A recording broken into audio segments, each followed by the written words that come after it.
அன்பார்ந்த பணமரத்திட்டி வாழ் பொதுமக்களே, தோழர்களே, தோழமை கட்சியினரே, உங்கள் அனைவருக்கும் என்னுடைய நான் சார்ந்திருக்கக்கூடிய திராவிடர் விடுதலை கழகத்தின் சார்பாக வாழ்த்துக்களை தெரிவித்துக் கொள்கிறேன்.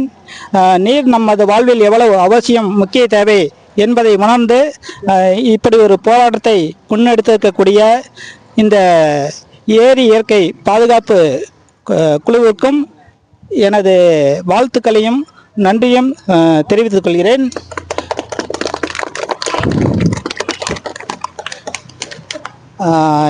இந்த போராட்டத்துக்கு நான் இப்போ ஒரு யூடியூப்பராக மட்டும் வரல, என்னோட அமைப்பு சார்ந்தும் எங்களோட ஆதரவை தெரிவிக்கலான்னு தான் வந்தோம். ஏற்கனவே எங்கள் திராவிடர் விடுதலை கழகத்தை சேர்ந்த மாவட்ட செயலாளர் டேவிட் அவர்கள் பேசினார்.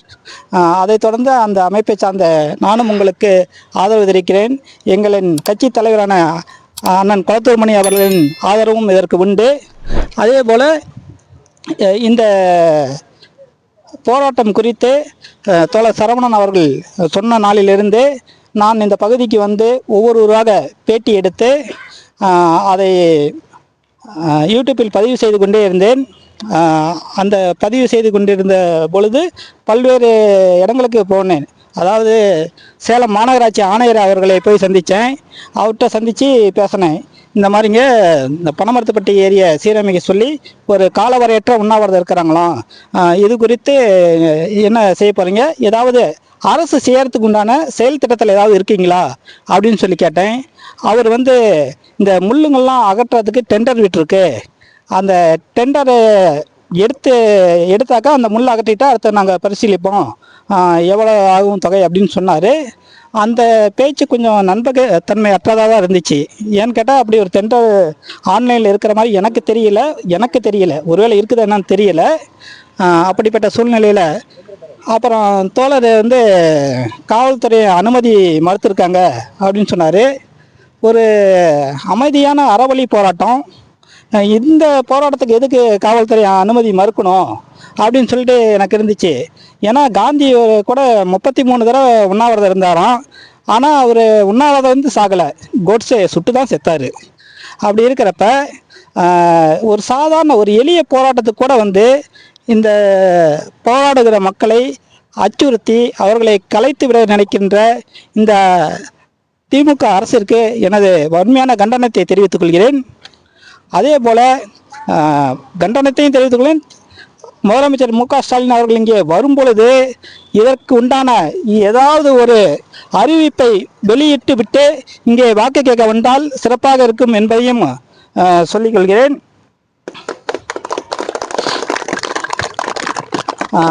அதைத் தொடர்ந்து பாட்டாளி மக்கள் கட்சியில் இருக்கிற சேலம் மேற்கு சட்டமன்ற தொகுதி எம்எல்ஏவான அருள் ராமதாஸ் அவர்களை போய் சந்தித்து பேட்டி எடுத்தேன். அவர் இது குறித்து அந்த பேட்டியை கொடுத்துருப்பாரு, அதை நீங்கள் யூடியூப்பில் பார்த்துருக்கலாம். ஒருவேளை பார்க்கலன்னா அதை நான் சொல்லிடுறேன். அவர் வந்து ஏற்கனவே சட்டசபையில் இது குறித்து பேசியிருக்காராம். வருகிற கூட்டத்தொடரில் கூட அது குறித்து நான் அங்கே சட்டசபையில் பேசுவேன் அப்படின்னு சொல்லி அவர் கொடுத்துருக்காரு. அந்த வீடியோ ஆதாரமாக கூட இருக்கிறது. அதே போல் இந்த போராட்டத்திற்கு பாட்டாளி மக்கள் கட்சி முழு ஆதரவு தரும் என்பதையும் தெரிவித்தார்.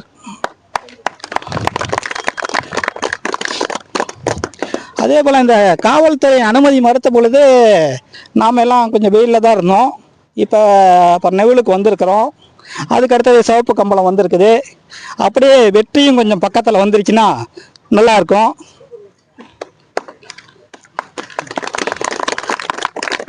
அதே போல் இங்கே ஏற்கனவே எம்எல்ஏவாக இருந்த திரு பனமரத்துப்பட்டி ராஜேந்திரன் அவர்கள் இன்று சுற்றுலாத்துறை அமைச்சராக ஆகியிருக்காரு.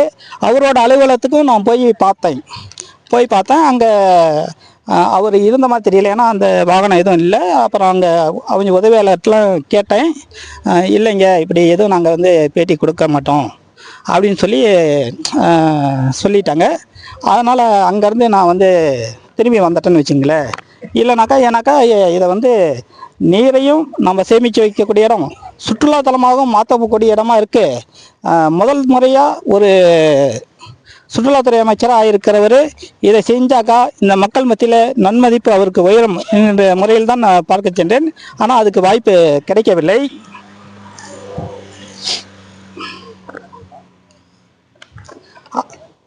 அதே போல் நம்ம வந்து அணைகளை வந்து அப்போல்லாம் கட்டும்போது பார்த்தீங்கன்னா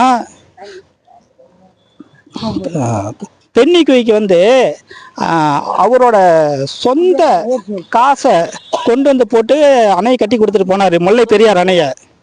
ஆனாக்கா இப்படி நம்ம வந்து இந்த நம்மளை ஆட்சி ஆள்றவங்கிட்ட உங்களோட சொந்த பணத்தை போட்டு எங்களுக்கு இந்த ஏரியை சுத்தம் பண்ணி கொடுங்கன்னு நாங்கள் கேட்கல. ஏன்னா எங்கள் மக்களோட வரிப்பணத்தை கொண்டு அதை சுத்தம் பண்ணுங்கன்னு தான் கேட்குறோம். பென்னிக்குவிக்கு அன்னைக்கு அவர் செஞ்சார்னாக்கா அவரை அந்த மக்கள் நன்றி மறக்காமல் அங்கே ஒரு கோவில் மாதிரி கட்டி அங்கே வந்து பூஜை செய்து அங்கே பிறக்கிற குழந்தைக்கெல்லாம் அவரோட பேரை வச்சிருக்காங்க. பென்னிக்குவிக்கு என்கின்ற பெயரை வைத்திருக்கிறார்கள். அந்த நன்றி உணர்வோடு செயல்படுகிறார்கள். அதே போல் ஆட்சியாளர்கள் நீங்கள் உங்களுடைய சொந்த பணத்தில் செய்யவில்லை என்று சொன்னாலும் நமக்கு நம்மளிடம் வாங்கக்கூடிய வரியை வைத்து செய்யுங்கள் என்றுதான் நாம் கேட்கிறோம். நான் எடுத்துக்கிறேன்.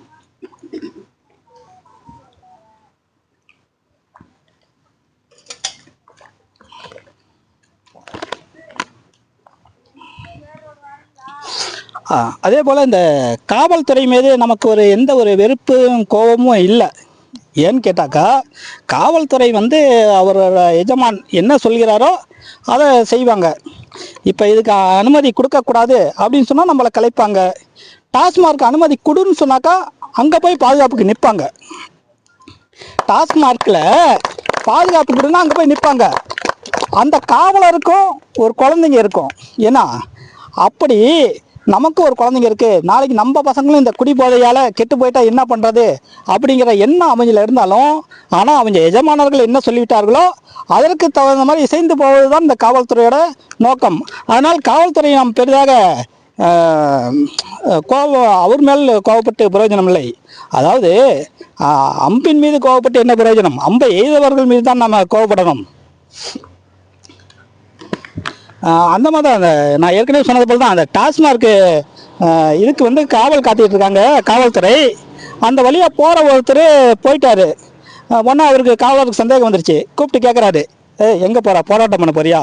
இல்லை சார், நான் குடிக்கத்தான் போகிறேன். அப்போ போ அப்படிங்கிறாரு. இது என்ன அவல நிலை?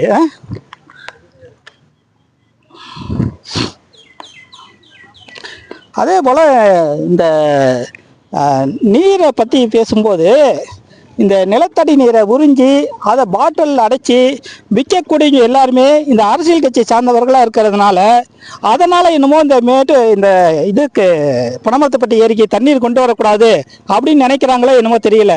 ஏன்னா நம்ம ஒரு ஒரு ஒரு கேன் வந்து 30 ரூபா சொல்கிறாங்க, ஒரு சின்ன ஒரு லிட்டர் பாட்டில் வந்து 20 ரூபா சொல்கிறாங்க. அதோட டாஸ்மார்க்கு போகிறவங்களுக்கு 10 ரூபாய்க்கு பாட்டில் கொடுக்குறாங்க. அப்படி இருக்கும்போது அந்த வியாபாரம் பாதிக்கப்பட்டு விடும் என்பதற்காக நாமெல்லாம் ஒரு 20 ரூபா சம்பாதிக்கணும், எவ்வளோ சிரமப்படணும். ஆனால் அவங்க வெறும் தண்ணி எடுத்து 20 ரூபா சம்பாதிக்கிறாங்க. சாதாரணமாக ஒரு டீ கடைக்காரர் கூட அந்த 20 ரூபாயை சம்பாதிக்க முடியாது. ஏன்னா அவர் வந்து அதில் பால் வாங்கணும், டீ தூளை போடணும், சர்க்கரையை போடணும். அந்த சர்க்கரையை ஒருத்தர் கரும்புலேருந்து எடுத்து கொண்டு வரணும். டீ தூளை ஒரு தேயிலை தோட்டத்துலேருந்து அவங்க கொண்டு வரணும். பாலுக்கு